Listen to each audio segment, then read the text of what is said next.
আল্লাহ তাআলা কুরআনে কারীমের মধ্যে বলেন, সবচেয়ে প্রসিদ্ধ এবং পঠিত আয়াত, যে আয়াতটা সর্বসাধারণ সহ মুসলমান অমুসলমান সকলেরই মুখস্থ, গুরুত্বপূর্ণ একটি আয়াত, যে আয়াতের ভিতরে আল্লাহ তাআলা আমাদের সবাইকে আমভাবে ঘোষণা করেছেন, আমি তোমাদেরকে সৃষ্টি করেছি, আমি তোমাদেরকে দুনিয়াতে প্রেরণ করেছি কেবলমাত্র শুধুমাত্র আমি রবের গোলামি করার জন্য।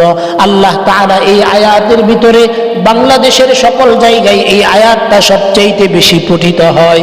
তার ভিতরে সর্বপ্রথম আয়াত হলো আল্লাহ তাআলা বলেন, আল্লাহ তাআলা খুব সুন্দর করে বলেন, ওয়ামা খালাকতুল জিন্না ওয়াল ইনসা ইল্লা লিয়াবুদুন। আল্লাহ তাআলা বলেন, আমি জিন জাতি মানব জাতি উভয় জাতিকে একমাত্র সৃজন করেছি কেবলমাত্র আমি রবের ইবাদত করার জন্য। তারপরে আল্লাহ তাআলা বলতেছেন, ওয়ামা উরিদু মিনহুম মিন রিজকিন ওয়ামা উরিদু আন ইউতঈমুন। আল্লাহ তাআলা বলেন, আমি তোমাদেরকে সৃষ্টি করেছি, আমি তোমাদেরকে ইবাদত করার জন্য সৃষ্টি করেছি বান্দা, আমি তোমার কাছে রিজিক চাইতেছি না। ওয়ামা উরিদু মিনহুম মিন রিজকিন ওয়ামা উরিদু আন ইউতঈমুন। আল্লাহ তাআলা বলেন, নবী আহলাকা বিসসালাত ওয়াসতাবির আলাইহা।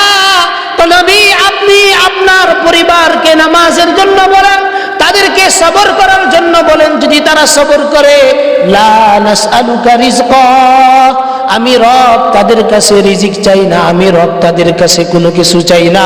আল্লাহ তাআলা নিজেই বলতেছেন, নাহনু নারযুকুকা ওয়াল আকিবাতু লিত্তাকওয়া। চিল্লায়া বলেন আল্লাহু আকবার। আল্লাহ তাআলা বলতেছেন, নাহনু নারযুকুকা ওয়াল আকিবাতু লিত্তাকওয়া। আল্লাহ তাআলা বলতেছেন, আমি রিজিক দিব, আমি তাদের কাছে রিজিক চাই না। লা নাসআলুকা রিজকা, আমি তাদের কাছে রিজিক চাই না। আল্লাহ তাআলা নিজে বলেন, আমি রব তাদেরকে রিজিক দিব যদি তারা তাকওয়ার রাস্তা অবলম্বন করতে পারে, আমার ভয় নিয়ে যদি সে সালাতের মধ্যে একাগ্রতা নিয়ে নামাজ পড়তে পারে। আল্লাহ তাআলা বলেন, পূর্ণ রিজিকের জিম্মাদারি আমি রব তাকে নিশ্চয়তা দিতেছি। গত মাস দুয়েক আগে দুবাই শহরে যখন হিন্দুদের জন্য মূর্তি বানানো হলো, মূর্তি বানানোর 3 দিন পরেই আল্লাহ তাআলার পক্ষ থেকে দুবাই শহরের উপর এমন গজব নেমে আসছে, বিগত 500 বছরের ভিতরে যেই পরিমাণ বৃষ্টি না হয়েছে, 2 দিনের ভিতরে এমন বৃষ্টি হয়ে গেছে। দুবাই যেটাকে ইন্টারন্যাশনাল শহর বলে, ইন্টারন্যাশনাল শহর হওয়ার পরেও আল্লাহ তাআলার গজব থেকে তারা রেহাই পায় না। কি জন্য রেহাই পায় নাই? তার একমাত্র কারণ হলো সম্পদ আছে, সম্পদ আছে, সম্পদের সঠিক ব্যবহার নাই, সম্পদ আছে, সম্পদের যাকাত নাই, সম্পদ আছে, সম্পদের সুষম বন্টন নাই। এই সম্পদের সুষম বন্টন না থাকার কারণে যেই দেশের ভিতরে, যেই রাষ্ট্রের ভিতরে সঠিকভাবে যাকাত বন্টন হবে না, যেই রাষ্ট্রের ভিতরে সঠিকভাবে সদকাতুল ফিতর আদায় হবে না, যেই রাষ্ট্রের ভিতরে গরিব এতিম মিসকিনদের প্রতি মানুষ কোনো হক আদায় করবে না, ওই রাষ্ট্রের ভিতরে অনবরত আল্লাহর পক্ষ থেকে আযাব এবং গজব ধারাবাহিক আসতে থাকবে। আজকের নির্ধারিত আলোচ্য বিষয়ে আমরা নির্ধারণ করেছি সালাত পরিত্যাগ করার ভয়াবহ শাস্তি সম্পর্কে আমরা কিছু কথা আলোচনা করব। ইসলাম একজন ব্যক্তি গ্রহণ করার পরে তার উপর সর্বপ্রথম যেই জিনিসটা আল্লাহ তাআলা ফরজ করে দেন সেটা হলো নামাজ। সেটা কি বলেন? নামাজ। আমি মাঝে মাঝেই বলে থাকি, একটা ব্যক্তি বিনা কারণে, বিনা অজুহাতে, কোনো অসুস্থতা নাই, কোনো ধরনের দুর্বলতা ছাড়া বিনা কারণে দোকানপাটে, ঘরে বসে ইত্যাদিতে আড্ডা দিল, কিন্তু মসজিদে আসলো না, নামাজ পড়লো না, ওই ব্যক্তি সরাসরি ইসলাম থেকে খারেজ হয়ে গেল। জোরে বলেন নাউযুবিল্লাহ। হাদিস শরীফে আল্লাহ রাসূল সাল্লাল্লাহু আলাইহি ওয়াসাল্লাম বলেন, মান তারাকাস সালাতা মুতাআম্মিদান ফাকাদ কাফার। যেই ব্যক্তি বিনা কারণে, কোনো অজুহাত ছাড়া, বিনা কারণে কোনো অজুহাত ছাড়া একদম স্বাভাবিক অবস্থার ভিতরে ঘরের মধ্যে শুয়ে আছে, কোনো কাজ নাই, মসজিদে আসলো না বা ঘরের মধ্যেও নামাজ পড়লো না, এই ব্যক্তি আল্লাহ রসুলের হাদিসের ভাষ্য অনুযায়ী আল্লাহ রসুল বলেন ফাকাদ কাফারা, সেই ব্যক্তি কাফের হয়ে গেল। সাহাবাই কেরাম রিদওয়ানুল্লাহি তাআলা আলাইহিম আজমাইনদের যুগে যাদেরকে মুনাফিক মনে করা হতো, যাদেরকে কাফের মনে করা হতো, যাদেরকে বেঈমান মনে করা হতো, ইসলাম থেকে খারেজ হয়ে গেছে যাদেরকে এইটা মনে করা হতো, তাদের অধিকাংশই ছিল বেনামাজি, অর্থাৎ সঠিকভাবে নামাজের মধ্যে আসতো না, জামাতের মধ্যে একত্রিত হয়ে বসতো না, জামাতের ভিতরে নামাজ আদায় করতো না। যেই ব্যক্তিগুলো আল্লাহর রাসূলের জমানায় ঈমান আনার পরেও মসজিদে আসতো না, নামাজ পড়তো না, সাহাবায়ে কেরামদের পরিভাষায় তাদেরকেই কাফের বলা হইতো, তাদেরকেই মুনাফিক বলা হইতো। জোরে বলেন নাউযুবিল্লাহ।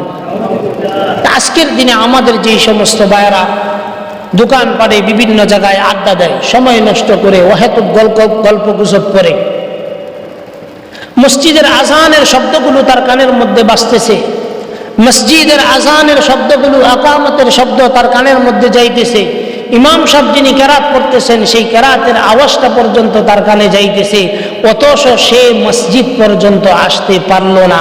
এই ব্যক্তিকে ইসলামী শরিয়ার কোনো পরিভাষায় তাকে মুসলমান বলার কোনো অবকাশ নেই। তাকে মুসলমান বলার কি নাই, কোনো অবকাশ নাই। এটা আমার কথা না, আল্লাহর রাসূল সাল্লাল্লাহু আলাইহি ওয়াসাল্লাম সাহাবাই কেরামদেরকে লক্ষ্য করে বলতেছেন, ও আমার সাহাবাই কেরাম, তোমাদের মধ্যে যেই ব্যক্তি ঈমান এনেছে, ঈমান আনার পর সর্বপ্রথম ওই ব্যক্তির জন্য কাজ হলো সালাত কায়েম করা। যেই ব্যক্তি সালাত কায়েম করলো ওই ব্যক্তি তার দ্বীনকে সংরক্ষণ করলো। যেই ব্যক্তি সালাত কায়েম করলো না ওই ব্যক্তি তার দ্বীন দুনিয়া সমস্ত কিছুকেই বরবাদ করে দিল। আল্লাহর রাসূল সাল্লাল্লাহু আলাইহি ওয়াসাল্লাম বলেন, বাইনাল আবদ ওয়া বাইনাল কুফরি তারকুস সালাহ। চিল্লায়া বলেন আল্লাহু আকবার। সাহাবায়ে কেরামদেরকে আল্লাহর রাসূল সাল্লাল্লাহু আলাইহি ওয়াসাল্লাম বলতেছেন যে তোমরা যারা নামাজ কায়েম করো তারা মুসলমানিত্বের মধ্যে আসো, মুসলমানিকে হেফাজত করছো, ইসলামের মধ্যে তোমার অন্তর্ভুক্তিকে ঠিক রাখছো। আর যারা নামাজের ভিতরে উদাসীন, নামাজ সঠিকভাবে আদায় করলা না, নামাজ পড়লা না, ঘরের মধ্যে বসে থাকলা, ইসলামের মধ্যে তাদের কোনো সম্পর্ক নাই। তাদের সম্পর্ক ইসলামের সাথে সরাসরি খারেজ হয়ে যায় যদি এই ব্যক্তি নামাজের ইহতিমাম না করে। নামাজের ইহতিমাম যেই ব্যক্তি করবে এই ব্যক্তি ইসলামের ইহতিমাম করবে। যেই ব্যক্তির নামাজ যত সুন্দর ওই ব্যক্তির আখলাক তত সুন্দর, যেই ব্যক্তির নামাজ যত সুন্দর ওই ব্যক্তির লেনদেন তত সুন্দর, যেই ব্যক্তির নামাজ যত সুন্দর হবে ওই ব্যক্তির পারিবারিক জীবন ব্যবস্থাও তত সুন্দর হবে। একজন নামাজি ব্যক্তির পারিবারিক অবস্থা যতটা ভালো হয় একজন বেনামাজি ব্যক্তির ঘরের ভিতরে অতটা শান্তি থাকে। আল্লাহ তাআলা কুরআনে কারীমের মধ্যে বলেন, সবচেয়ে প্রসিদ্ধ এবং পঠিত আয়াত, যে আয়াতটা সর্বসাধারণ সহ মুসলমান অমুসলমান সকলেরই মুখস্থ, গুরুত্বপূর্ণ একটি আয়াত, যে আয়াতের ভিতরে আল্লাহ তাআলা আমাদের সবাইকে আমভাবে ঘোষণা করেছেন, আমি তোমাদেরকে সৃষ্টি করেছি, আমি তোমাদেরকে দুনিয়াতে প্রেরণ করেছি কেবলমাত্র শুধুমাত্র আমি রবের গোলামি করার জন্য। আল্লাহ তাআলা এই আয়াতের ভিতরে বাংলাদেশের সকল জায়গায় এই আয়াতটা সবচেয়ে বেশি পঠিত হয়। তার ভিতরে সর্বপ্রথম আয়াত হলো আল্লাহ তাআলা বলেন, আল্লাহ তাআলা খুব সুন্দর করে বলেন, ওয়ামা খালাকতুল জিন্না ওয়াল ইনসা ইল্লা লিয়াবুদুন। আল্লাহ তাআলা বলেন, আমি জিন জাতি মানব জাতি উভয় জাতিকে একমাত্র সৃজন করেছি কেবলমাত্র আমি রবের ইবাদত করার জন্য। তারপরে আল্লাহ তাআলা বলতেছেন, ওয়ামা উরিদু মিনহুম মির রিজকিন ওয়ামা উরিদু আন ইউতঈমুন।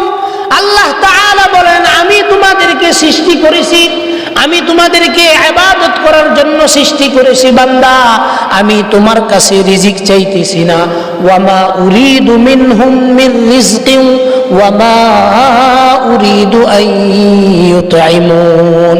আল্লাহ তাআলা তাআলা বলেন, আমি তোমাদের কাছে রিজিক চাইতেছি না, আমি বলতেছি না যে তোমরা আমাকে রিজিক দাও, বরঞ্চ আমি তো তোমাদেরকে রিজিক দিব। জোরে বলেন সুবহানাল্লাহ।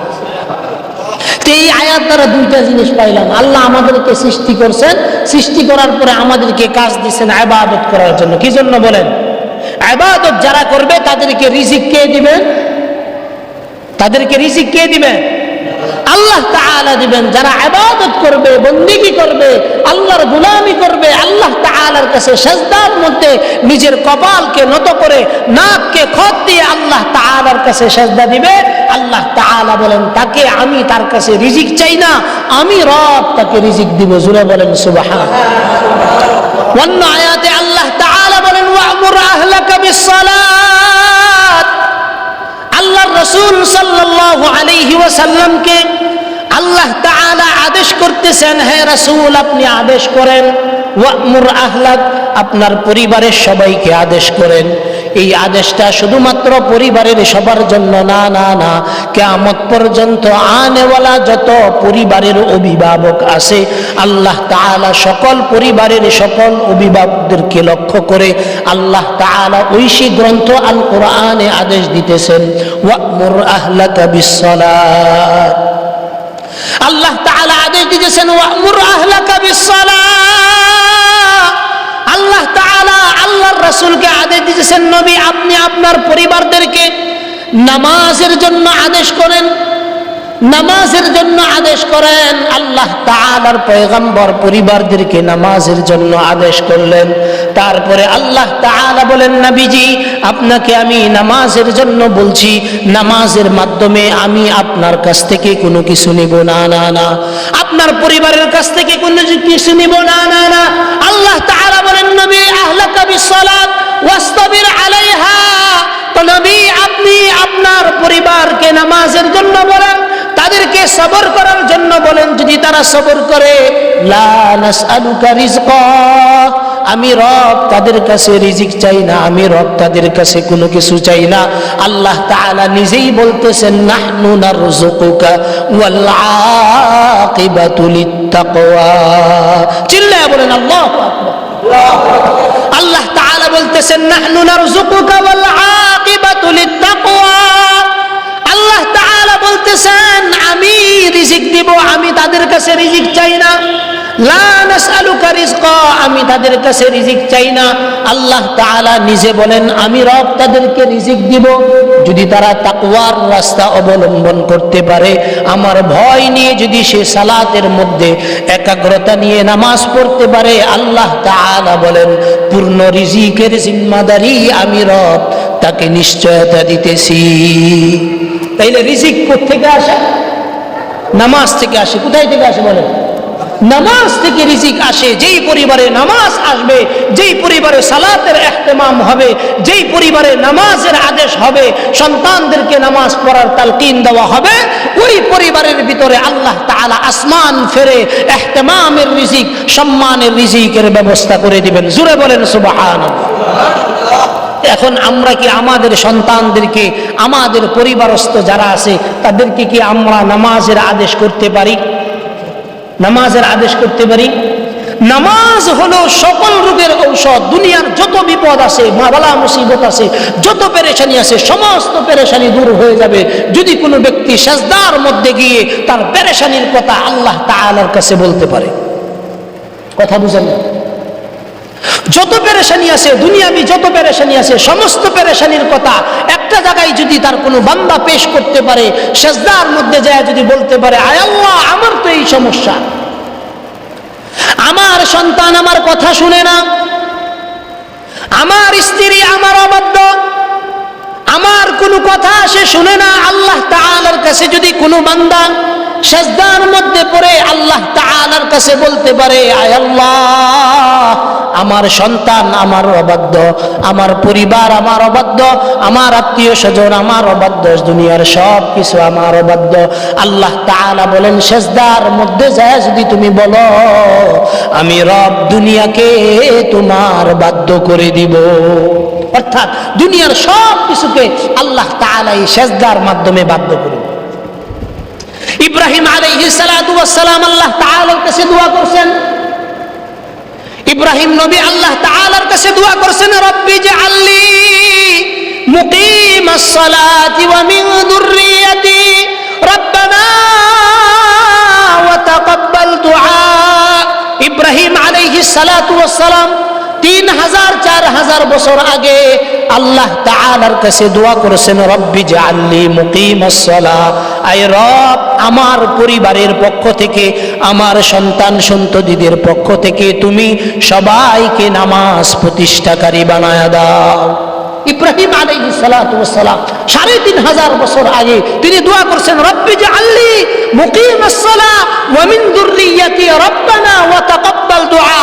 ইব্রাহিম আলাইহিস সালাতু ওয়াস সালাম দোয়া করছেন, আয় আল্লাহ আমার সন্তান, আমার পরিবার, আমার এলাকার ভিতরে তুমি সবাইকে নামাজি বানায় দাও। ওই যে ইব্রাহিম দোয়া করছিলেন কত শত বছর আগে, কত হাজার বছর আগে, সেই দোয়া কবুল করে আজও মক্কা মদিনার ভিতরে নামাজি মানুষ ছাড়া গায়রে নামাজি পাওয়া যায় না। তার সন্তান ইসমাইলকে আল্লাহ তাআলা নামাজি বানাইছেন, তার সন্তান মুহাম্মদুর রাসূলুল্লাহ সাল্লাল্লাহু আলাইহি ওয়াসাল্লামকেও আল্লাহ তাআলা নামাজি বানায়া ইসলাম ধর্মের প্রতিষ্ঠাকারী হিসাবে আল্লাহ তাআলা কবুল করছেন। আমরা আমাদের সন্তানদের জন্য দোয়া করি না, আমাদের সন্তানদের জন্য দোয়া করা উচিত। আমরা যদি আমাদের সন্তানদের জন্য দোয়া করতাম, রব্বানা রব্বানা যালামনা আনফুসানা ওয়া ইল্লাম তাগফির লানা ওয়া তারহামনা লানাকুনান্না মিনাল খাসিরিন রব্বানা হাব লানা মিন আজওয়াজিনা ওয়া যুররিয়াতিনা কুররাতা আয়ুন ওয়াজআলনা লিল মুত্তাকিনা ইমামা। আমরা তো আল্লাহ তাআলার কাছে দোয়া করি না, রব্বানা হাব লানা মিন আজওয়াজিনা। আমরা যদি দোয়া করতাম, হায় রব আমাদেরকে তুমি নেককার স্ত্রী দান করো, নেককার স্ত্রী থেকে নেককার সন্তান দান করো, নেককার সন্তান থেকে তুমি এমন নেককার সন্তান বানাও যেই সন্তান নামাজি হয়, যেই সন্তান মুত্তাকিদের ইমাম হবে। এই দোয়া আমরা কোনোদিন করি না।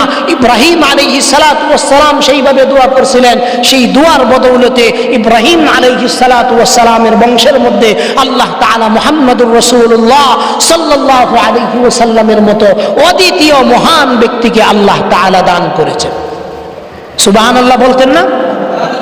আল্লাহ তাআলা দান করেছেন। এই জন্য আমরা আমাদের পরিবারের ভিতরে নামাজ কায়েমের তালকিন করব ইনশাআল্লাহ।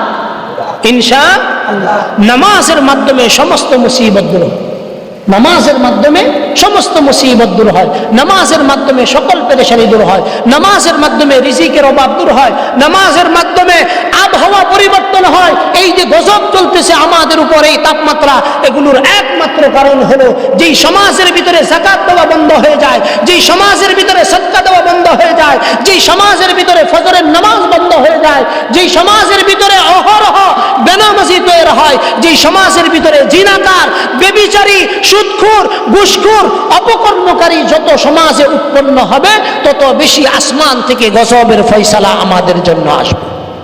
কথা ঠিক না ঠিক? আমাদের জন্য এই গজবগুলো আসতেছে, তার একমাত্র কারণ আপনি হিসাব করেন। এই রমজানের ভিতরে যদি আমি বলি যে আপনারা হাত উঠান, কয়জন হিসাব করে যাকাত দিছেন? একজনও বুকের মধ্যে হাত দিয়ে হাত উঠায় বলতে পারবেন না যে হুজুর আমি সঠিকভাবে যাকাত দিছি। অধিকাংশ মানুষ সাদকাতুল ফিতরটা পর্যন্ত আদায় করেন। কথা ঠিক না ঠিক? যেই দেশের মধ্যে যাকাত দেওয়া, যাকাত আদান প্রদান করা যখন বন্ধ হয়ে যাবে, ওই দেশের মধ্যে আসমান থেকে গজবের ফয়সালা আসবে।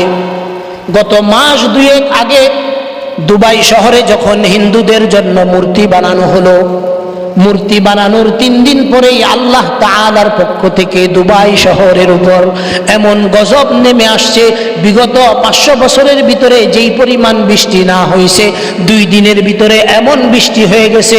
দুবাই যেটাকে ইন্টারন্যাশনাল শহর বলে, ইন্টারন্যাশনাল শহর হওয়ার পরেও আল্লাহ তাআলার গজব থেকে তারা রেহাই পায় না। কি জন্য রেহাই পায় নাই? তার একমাত্র কারণ হলো সম্পদ আছে, সম্পদ আছে, সম্পদের সঠিক ব্যবহার নাই, সম্পদ আছে, সম্পদের যাকাত নাই। সম্পদ আছে, সম্পদের সুষম বন্টন নাই। এই সম্পদের সুষম বন্টন না থাকার কারণে যেই দেশের ভিতরে, যেই রাষ্ট্রের ভিতরে সঠিকভাবে যাকাত বন্টন হবে না, যেই রাষ্ট্রের ভিতরে সঠিকভাবে সদকাতুল ফিতর আদায় হবে না, যেই রাষ্ট্রের ভিতরে গরিব এতিম মিসকিনদের প্রতি মানুষ কোনো হক আদায় করবে না, ওই রাষ্ট্রের ভিতরে অনবরত আল্লাহর পক্ষ থেকে আযাব এবং গজব ধারাবাহিক আসতে থাকবে। এখান থেকে কখনো আপনি আমাদের বাবারও ক্ষমতা নাই ওই গজব থেকে একটা রাষ্ট্রকে হেফাজত করার। এজন্য আমাদের উচিত আমরা যেন এখন থেকেই নামাজি হয়ে যাই, সদকাতুল ফিতর যেন আমরা আদায় করি, যাকাতগুলো যারা রমাদানে দিতে পারি নাই তারা হিসাব করে যেন আমাদের যাকাতগুলো আমরা দিয়ে দিই। পারবো তো ইনশাআল্লাহ? পারবো তো ইনশাআল্লাহ? সালাত আমরা যারা বাদ দিয়ে দিছি একদমই, যে রমজানে যারা আমরা নামাজ পড়েছি, রমজান চলে যাওয়ার পর আমরা নামাজ আস্তে আস্তে বাদ দিয়েছি, তাদের জন্য কিছু সতর্ক কথা আমি বলে দিয়ে যাইতেছি, যেটা আল্লাহ এবং তার রাসূল বলে দিয়েছেন। আমি সেখান থেকে তাদের কয়েকটা কথা শুধুমাত্র আপনাদেরকে স্মরণ করায় দিতেছি। আমি আপনাদেরকে কি করতেছি? স্মরণ করায় দিতেছি যে রাসূলুল্লাহ সাল্লাল্লাহু আলাইহি ওয়াসাল্লাম 1500 বছর আগে আমাদের জন্য কি সতর্ক বাণী দিয়ে গেছেন। এই বাণীগুলো শুধু আপনাদেরকে প্রচার করে এগুলো আপনাদের কর্ণকুহরে পৌঁছায় দেওয়া আমাদের দায়িত্ব। আমরা দারোগা নই যে আপনাদেরকে লাঠি দিয়ে পিটিয়ে মসজিদে আনবো, আমাদের এই দায়িত্ব না। আমাদের দায়িত্ব হলো আল্লাহ রাসূলের উপর যে দায়িত্ব, আমাদের উপর ওই দায়িত্ব। আল্লাহ রাসূলের উপর আল্লাহ তাআলা দায়িত্ব দিয়েছেন, ইয়া আইয়ুহার রাসূল, হে আমার রাসূল, বাল্লিগ মা উনজিলা ইলাইকা মির রাব্বিক, আপনি তাবলীগ করেন, পৌঁছে দেন যা আপনার রবের পক্ষ থেকে আপনার উপর নাজিল করা হয়েছে। আল্লাহ রাসূলের পক্ষ থেকে আমাদের উপর যা আসছে তা আপনাদের কাছে পৌঁছে দেওয়া, এটা হলো আমাদের দায়িত্ব। গ্রহণ করা না করা সেটা সম্পূর্ণ কার ব্যাপার? আপনাদের ব্যাপার। কার ব্যাপার বলেন? আপনাদের ব্যাপার। এটা আমাদের দায়িত্ব না। আমাদের দায়িত্ব হলো এই যে সতর্ক বাণীগুলো, এই সতর্ক বাণীগুলো আপনাদের কর্ণকুহরে পৌঁছায় দেওয়া। আপনাদের কর্ণকুহরে যদি আমরা পৌঁছাই আমাদের দায়িত্ব শেষ। আপনি মানলেন না মানলেন সেটার জবাব আপনার সাথে, আপনার রবের সাথে, সেখানে আমার কোনো ইয়া নাই। তবে এতটুকু নিশ্চিত থাকুন, আপনি জানার পরেও যদি আপনি এগুলো পালন না করেন, এতটুকু নিশ্চিত থাকেন আপনার জন্য কিয়ামতের দিন শক্ত আযাবের ব্যবস্থা করে রাখা হয়েছে। শুধু দুনিয়াতে না, আপনি কবরে যাওয়ার সঙ্গে সঙ্গেই নামাজের জন্য স্পেশাল কিছু আযাবের ব্যবস্থা আছে, যেটা অন্য কোনো গুনাহের জন্য ওইভাবে রাখা হয় না, যেটা সালাত বাদ দেওয়ার জন্য রাখা হয়েছে। হাদিস শরীফে আসছে, আল্লাহ রাসূল সাল্লাল্লাহু আলাইহি ওয়াসাল্লাম বলছেন, মুসলমান এবং অমুসলমান এই দুইয়ের মধ্যে পার্থক্যকারী একমাত্র আমল যেটা দুনিয়ার ভিতরে আল্লাহ রাসূল রেখে গেছেন আল্লাহ তাআলার পক্ষ থেকে, সেটার নাম হলো নামাজ। সেটার নাম কি বলেন? নামাজ। হাদিসে রাসূলুল্লাহ সাল্লাল্লাহু আলাইহি ওয়াসাল্লাম বলেন, ইন্নাল আহদাল্লাযী বাইনানা ওয়া বাইনাহুমুস সালাতু ফামান তারাকাহা ফাকাদ কাফার। আল্লাহ রাসূল সাল্লাল্লাহু আলাইহি ওয়াসাল্লাম বলছেন, একটি চুক্তি পার্থক্যকারী আমল আমাদের মাঝে এবং মুশরিকদের মাঝে বিদ্যমান, সেটা হলো আল্লাহ রাসূল বলতেছেন, যেই ব্যক্তি ওয়া বাইনাহুমুস সালাত ফামান তারাকাহা ফাকাদ কাফার। তো যেই ব্যক্তি এই পার্থক্যকারী আমলের ভিতরে সালাতকে আল্লাহ রাসূল কোথায় রাখছেন খেয়াল করেন। আল্লাহ রাসূল বলেন, যেই ব্যক্তি নামাজের চুক্তি বাস্তবায়ন করলো এই ব্যক্তি মুমিন রইল, আর যেই ব্যক্তি নামাজের চুক্তি বাস্তবায়ন করলো না, অর্থাৎ নামাজ বাদ দিয়ে দিল, আল্লাহ রাসূল বলেন ফামান তারাকাহা ফাকাদ কাফারা। শব্দটা কি বলছে? আল্লাহ রাসূল কি বলছেন? কাফারা শব্দের অর্থ কি? সবাই বলেন, সবাই বলেন। কাফারা শব্দের অর্থ কি? কাফের। কাফারা শব্দের অর্থ কাফের। আল্লাহ রাসূল শব্দ আনছেন এখানে, আমি শুধু শব্দটা শুনে দিতেছি। আবার কইবেন যে হুজুররা আমরা সবাই কাফের। আল্লাহ রাসূল কয়ে গেছেন, আমি কোন সতরদ্দি আর কতরদ্দি আপনাকে কাফের বললেই কি না বললেই কি। যেখানে আল্লাহ রাসূল নিজের জবান দিয়ে বলে গেছেন, যেখানে আল্লাহ রাসূল কি করছেন? নিজের জবান দিয়ে বলে গেছেন তিনি, যেই ব্যক্তি নামাজ পড়বে না, বিনা কারণে নামাজ বাদ দিবে, তার চুক্তি থেকে সে আলাদা হয়ে গেল, ইসলামের চুক্তি থেকে সে আলাদা হয়ে গেল। যেই ব্যক্তি নামাজ পড়লো সেই ব্যক্তি সেই ব্যক্তি মুমিন, যেই ব্যক্তি নামাজ বাদ দিল সেই ব্যক্তি কাফের। আল্লাহ রাসূল নিজে যখন শব্দ আনেন তখন বুঝবেন এখানে আমার আপনার খণ্ডন করার মতো আর কোনো সুযোগ নেই। আব্দুল্লাহ ইবনে মাসউদ রাদিয়াল্লাহু তাআলা আনহু বলেন, ওয়ামান তারাকা সালাহ ফালা দীন লাহ, যেই ব্যক্তি নামাজ বাদ দিয়ে দিল এই ব্যক্তি ইসলামের মধ্যে আর কোনো কিছু রইল না, ধর্মের মধ্যে তার আর কোনো অংশ অবশিষ্ট রইল না। তাইলে বোঝা গেল যেই ব্যক্তি নামাজ পড়লো ইসলামে তার কিছু হক আছে, আর যেই ব্যক্তি ইসলামের ভিতরে থাকলো ঠিকই কিন্তু নামাজ পড়লো না, এই ব্যক্তি দাবি করতে পারবে যে সে ইসলামের মধ্যে আছে, কিন্তু ইসলাম বলতেছে তার মধ্যে আমার মধ্যে কোনো সম্পর্ক। নামাজ পরিত্যাগকারী মুহাদ্দিস অধিকাংশ আলেমের কথা হলো যে নামাজ যেই ব্যক্তি ইচ্ছাকৃতভাবে বাদ দিয়ে দেয়, নামাজকে গুরুত্ব দেয় না, নামাজকে অবহেলা করে, এই ব্যক্তি ইসলামের মধ্যে কোনো ধরনের অংশ থাকে না। তবে বুজুর্গ উলামায়ে কেরাম বলেন যেহেতু মুমিন সে ঈমান এনেছে, এই কারণে ডাইরেক্টলি হানাফি মাযহাবে তাদেরকে ডাইরেক্টলি কাফের বলা হয় না, কিন্তু হানাফি মাযহাব ছাড়া অন্যান্য সকল মাযহাবগুলোতে তাদেরকে এই বিষয়ে কোনো ছাড় দেওয়া হয় না।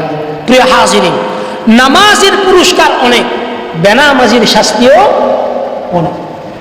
যেই ব্যক্তি দুনিয়াতে নামাজ প্রতিষ্ঠা করলো, নামাজ আদায় করলো, আল্লাহ তাআলার পক্ষ থেকে তার জন্য দুনিয়ার ভিতরে যেই ব্যক্তি নামাজ আদায় করলো আল্লাহ তাআলা দুনিয়াতে তাকে 5টা সম্মানে ভূষিত করবেন। কয়টা সম্মানে বলেন? এই সবাই এদিকে খেয়াল করেন, আর তোমরা ফ্যানগুলো আগেই ছেড়ে দাও না কেন? বাস হয়েছে, নিজাম বসো, এদিকে চাচ্ছে, এদিকে বসো, তুমি খেয়াল করেন এদিকে। আমি এখন এই যে 5-6 মিনিট আমার কথা শেষ করতে হবে, কারণ আজকে অনেকগুলো কাজ আমার হাতে, এই কাজগুলো বিষয়ে খেয়াল রাখতে হবে, এবং আরো অনেকগুলো কাজ আছে, শেষে ইনশাআল্লাহ বলবো।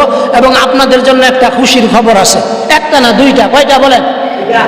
একটা খবর হয়তো অধিকাংশই জেনে ফেলেছেন, আরেকটা খবর আছে যেটা অধিকাংশ জানেন না, হয়তো 1-2 জন জানেন। এটা ইনশাআল্লাহ শেষ মুহূর্তে আপনাদেরকে এই খুশির সংবাদটা দিব। উভয় সংবাদই আমাদের এই এলাকার জন্য, সারা দেশের জন্য বরকতপূর্ণ একটা সংবাদ। আল্লাহ তাআলা যেন এমন সংবাদগুলো মাঝে মাঝে যেন আপনাদেরকে দিতে পারি, আল্লাহ তাআলা যেন আমাদেরকে তৌফিক দান করেন। সবাই বলেন আমিন।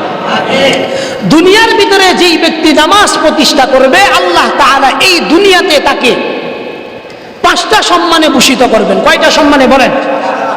নাম্বার 1, এই দুনিয়াতে আল্লাহ তাআলা তাকে যেই সম্মানগুলো দান করবেন, সর্বপ্রথম আল্লাহ তাআলা 5 ওয়াক্ত নামাজি ব্যক্তিকে দুনিয়ার প্রথম সম্মান যেটা দিবেন, জীবিকা ও জীবনের সংকট হতে আল্লাহ তাআলা তাকে মুক্ত করে দিবেন। জোরে বলেন সুবহানাল্লাহ। যেই ব্যক্তি নামাজ পড়বে তার জীবন জীবিকা আল্লাহ তাআলা, জীবন জীবিকার সকল পেরেশানি থেকে আল্লাহ তাআলা তাকে মুক্তি দিয়ে দিবেন। এটা প্রথম পুরস্কার। কার পক্ষ থেকে? আল্লাহ। কার জন্য? তার বান্দার জন্য। কার জন্য? তার বান্দার জন্য। এই বান্দা কি বান্দা? শুদ্ধ বান্দা, যেই বান্দা আল্লাহ তাআলার ভাগ্য বান্দা, সেই বান্দার জন্য। 2 নাম্বার, আল্লাহ তাআলা তার কবরের আযাব দূর করে দিবেন। তার কবরের আযাব কি করবেন? দূর করবেন। 3 নাম্বার, আল্লাহ তাআলা বলতেছেন কিয়ামতের দিন আমলনামা আল্লাহ তাআলা ডান হাতে দিবেন। কিয়ামতের দিন আল্লাহ তাআলা কি করবেন? আমলনামা কই দিবেন? কোন? ডান হাতে দিবেন। কিয়ামতের দিন সবচেয়ে পেরেশানির কারণ হবে, সবচেয়ে বেশি যেটা, যারা ডান হাতে আমলনামা পাবে তাদের আনন্দের সুখ শান্তির শেষ থাকবে না, আর যারা বাম হাতে আমলনামা পাবে তাদের কষ্টেরও কোনো শেষ থাকবে না।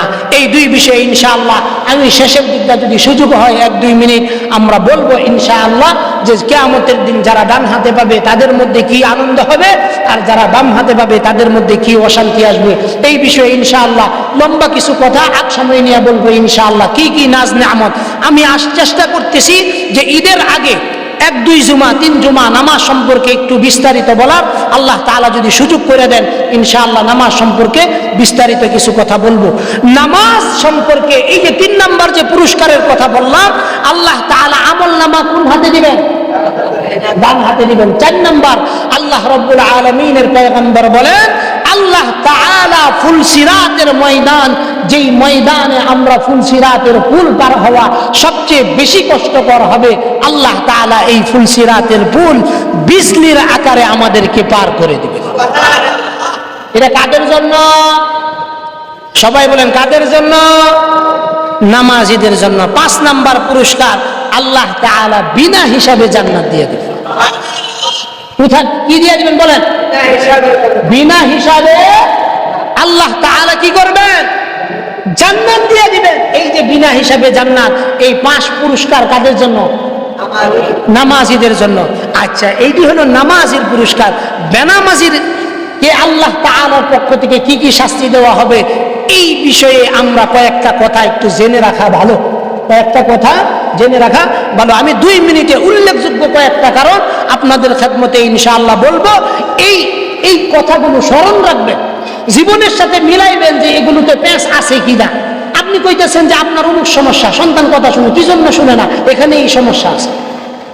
আপনার বউ আপনার অবাধ্য, পরপুরুষের সাথে সম্পর্ক রাখে, আপনার কথা শুনে না। আপনার লোকে যখন কথা কয়, হ্যাঁ কথা কও, কি কও, আর অন্য বলেন ভাইয়া, আছে না? জামাইয়ের লোকে যত কুরুর মেজাজে কথা কইতারে, আর অন্য বেটানের লোকে দেখবেন মিষ্টি কথায় কথা। এটি কি জন্য? এই দুনিয়ার এই সমস্ত নামাজ তরক করার কারণে, আল্লাহর হুকুম না মানার কারণে। আপনি যখন আল্লাহর অবাধ্য হইছেন, আল্লাহ সারা দুনিয়াকে আপনার অবাধ্য করে দিয়েছেন। কথা ঠিক না ঠিক? এজন্য যদি আমরা কেউ আল্লাহ তাআলার পক্ষ থেকে সর্বদা রহমত প্রাপ্তির আশা করি, আজকে থেকে আমরা ওয়াদাবদ্ধ হয়ে যাই, যতদিন আমি আমার হায়াতে বেঁচে থাকবো ততদিন পর্যন্ত আমি এক ওয়াক্ত নামাজও ছেড়ে দিব না। পারবো তো ইনশাআল্লাহ? প্রিয় হাজিরিন, নামাজ ছেড়ে দেওয়া, যারা নামাজ ছেড়ে দেয় তাদের জন্য দুনিয়াতে আল্লাহ তাআলা 5টা শাস্তির ব্যবস্থা রাখছে। কয়টা শাস্তি বলেন?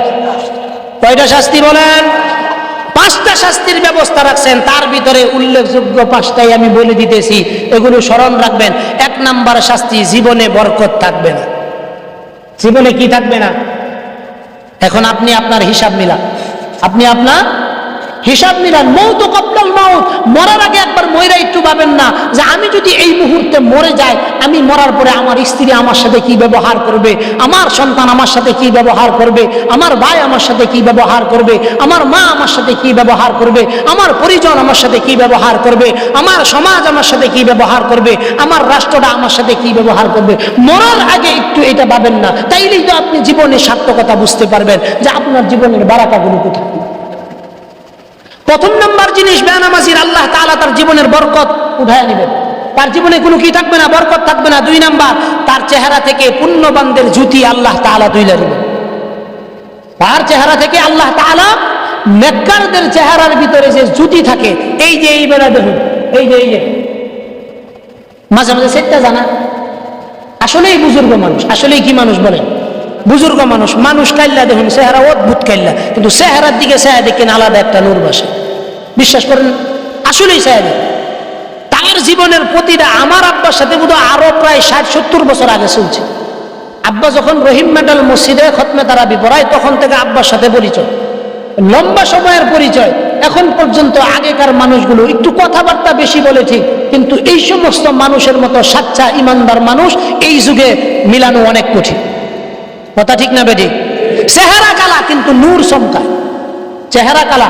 মিজান হুজুরকে যারা দেখছেন তারা বুঝবেন, হুজুর অত সুন্দর ছিলেন না, হুজুর অত কি ছিলেন না, সুন্দর ছিলেন না, কিন্তু যখনই যাইতাম আইস বক কই দেখতে ঘুরান দাও, হুজুর তো কবিরাজি করতো, তো ইত্যাদি ইত্যাদি হুজুর মাঝে মাঝেই বলতে। তো হুজুরের চেহারার দিকে চাইলে মন চাইতো যে তাকাই থাকি, তাকাই থাকি। নামাজীদের চেহারার ভিতরে কালো থাকলেও আল্লাহ তাআলা আলাদা একটা নূর তাদের চেহারার ভিতরে ঢেলে দেন। জুড়ে বলেন সুবহানাল্লাহ। 3 নাম্বার, তার কোনো আমলের প্রতিদান দেওয়া হবে। তার কোনো আমলের কি দেওয়া হবে না? প্রতিদান দেওয়া হবে না। আজকের দিনে দেখেন সালাতুল ইস্তিসকা পরে সারা দেশে নামাজের ব্যবস্থা করা হয়েছে, কিন্তু বৃষ্টি নামতেছে, কি জন্য নামে না? যেই ইমাম সাহেব নামাজ পড়ায়, এই ইমাম সাহেব বুয়া দাবি ধরতো না যে আমি হালাল খাই। যেই মুসল্লি নামাজ পড়ে, এই মুসল্লি সুদখোর।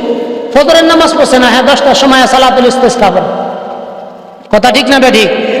আসল জিনিস বাদ দিয়ে আপনি নকল টানাটানি করলে বরকত তো এমনিতেই নষ্ট হয়ে যাবে। 4 নাম্বার, তার কোনো দুয়াই আল্লাহ তাআলা কবুল করবেন না। 4 নাম্বার, তার কোনো দোয়া আল্লাহ তাআলা কি করবেন না?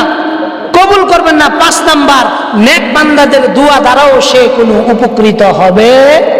এখন আপনি আয়া কইতে পারেন হুজুর দোয়া করেন, দোয়া কেন লাগে না? আল্লাহ রাসূল নিজে বলতেছেন নেক বান্দাদের দোয়া দ্বারাও সে কোনো সুফল লাভ করতে পারবে না। এই 5টা শাস্তি কোথাকার? দুনিয়া। কোথাকার? দুনিয়ার শাস্তি। মৃত্যুর সময় 3 প্রকারের শাস্তি হবে তার জন্য। কয় প্রকারের? নাম্বার 1, খেয়াল রাখেন, অত্যন্ত বেইজ্জতির সাথে সে মৃত্যুবরণ করবে। দেখবেন অধিকাংশ মা বাবাদেরকে আমি দেখছি, যেই সমস্ত বাবারা সন্তানকে সম্পদ দেওয়ার ক্ষেত্রে কম বেশি করে, অর্থাৎ ছেলেদেরকে জিতায় মেয়েদেরকে ঠকায়, অধিকাংশ বুড়া বাবারা মৃত্যুর সময় দুনিয়াতে তারা কিছু শাস্তি ভোগ করে মারা যায়। আমি আমার জীবনে যতগুলো বুড়াদেরকে দেখছি মরার সময় খুব বেশি কষ্ট করছে, সন্তানরা খবর দিছে না, এরা অধিকাংশই সন্তানদের ভিতরে বেইনসাফ করছে। কি করছে বলেন? বেইনসাফ করছে। এই বেইনসাফের মধ্যে কি আপনারা যাবেন? সন্তান যেগুলো জন্ম দিচ্ছেন, মেয়েও আপনার 2 ফোঁটা নাপাক থেকে পয়দা হয়েছে, ছেলেও আপনার 2 ফোঁটা নাপাক থেকে পয়দা হয়েছে। কারো হক আপনি ক্ষতি করবেন না। আল্লাহ তাআলার আদালতে আপনি সেজদা দিয়ে কপালে দাগ বানায় ফেলবেন, এই সেজদা কবুল হবে না, সেজদার নেকিও আপনি পাবেন না, আল্লাহ তাআলার পক্ষ থেকেও আপনি কোনো যাজা পাবেন। 3 প্রকারের শাস্তি যেটা মৃত্যুর সময় হবে, অত্যন্ত বেইজ্জতির সাথে আপনি মারা যাবেন। ক্ষুধার্ত অবস্থায় মারা যাবেন। ক্ষুধার্ত অবস্থায় কি করবেন? দেখবেন অনেকের মুখ সেগা যেতে হয়, চোখে হয়ে যেতে হয়, হাত পাও এইরকম সেই রকম হয়ে যায় না? এতে এমনি কি হয় রে ভাই? এমনি হয় না, অপকর্মতা আছে, কিন্তু এটা তো আমরা কইতারি না, এগুলো আমরা বলতে পারি না। 3 নম্বর শাস্তি যেটা হবে, তীব্র পিপাসিত অবস্থায়, এমন একটা অবস্থায় মারা যাবে যে 7 সাগর 13 সমুদ্রের পানি যদি তার গলার মধ্যে দেওয়া হয় তারপরেও তার পানির পিপাসা মিটবে। এটা কোন সময়কার শাস্তি? মৃত্যুর সময়কার। কোন সময়কার? মৃত্যুর সময়কার। কবরের মধ্যে 3 প্রকারের শাস্তি হয়। কবরের মধ্যে কয় প্রকার? তার ভিতরে 1 নম্বর প্রকার যেইটা, তার কবরটা এই পরিমাণ সংকীর্ণ হবে যে এই পরিমাণ সংকীর্ণ হবে, 1 পাঁজরের হাড় আরেক পাঁজরের হাড়ের ভিতরে ঢুকে যাবে, এই পরিমাণ চাপ দিবে কবর।